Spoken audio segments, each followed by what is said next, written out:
also have Shikhar Aggarwal, the Joint Managing Director of BLS International, joining us on the show.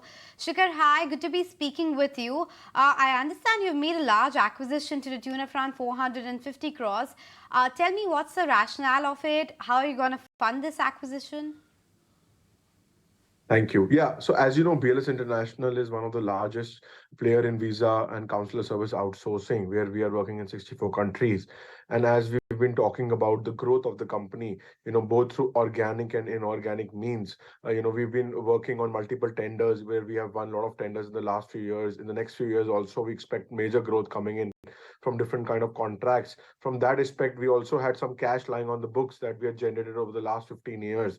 So we saw an opportunity in one of the regional players in this industry called iDATA, which is a company based in Turkey, which started in the year 2006 and have been working for the German and the Italian government since then. They are present currently in 15 countries and working in, with Germany, Italy, and Czech Republic, and having more than 37 centers across the region. So definitely, we've acquired the company at 50 million euros, 100% acquisition that we have done. Last year, if you see, the company did a revenue of around 200 crores and a profit of around 100 crores, in calendar year 2022. They follow calendar year.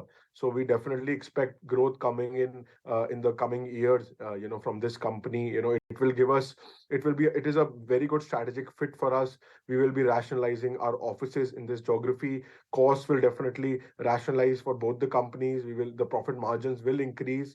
We are going to now, for the tenders in this region, we will become more aggressive. We will have a good network, experience working with the newer government clients. So definitely, it is a big addition in terms of revenue and profitability of the company, and will lead to a big growth for the company.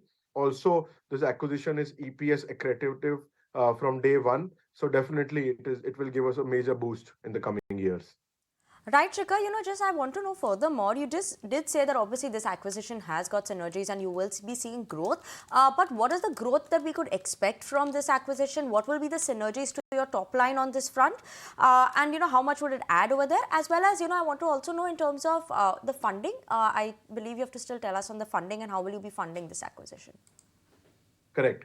So in terms of the revenue, if last year this company did 200 crores of revenue and 100 crores of EBITDA, so definitely EBITDA margins are quite high in this company aspect. So definitely it's a regional niche player. So we will definitely learn from this what are the things that we can also implement, and overall the revenue and profitability will increase and EBITDA margins will increase for this company. So definitely it is a win for us.